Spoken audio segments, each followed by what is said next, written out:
Giovedì 20 giugno, San Giovanni da Matera. È il 172esimo giorno dall'inizio dell'anno, ne mancano 194 al termine. Il sole sorge alle 5:22 e tramonta alle 21:03. La luna si leva alle 20:09 e tramonta alle 3:24.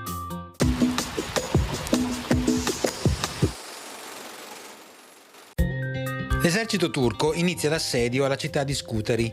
Il capitano generale Antonio Loredan ed il provveditore Tommaso Malipiero rifiutano di arrendersi e comincia il bombardamento della città.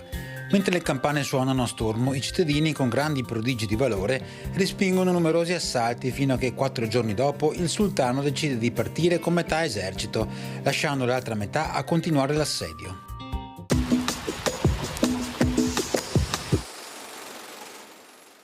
Le previsioni per domani: al mattino in prevalenza stabile, con cielo sereno poco nuvoloso, dalle ore centrali graduale aumento dell'instabilità, con cielo tendente a divenire irregolarmente nuvoloso nel corso del pomeriggio-sera. Dalle ore centrali aumenterà la probabilità di rovesci temporali a partire da ovest, che interesseranno dapprima le zone montane e pedemontane, poi le pianure dal tardo pomeriggio, fino ad interessare la costa a fine giornata. Temperature minime senza notevoli variazioni, massime stazionarie o in locale aumento.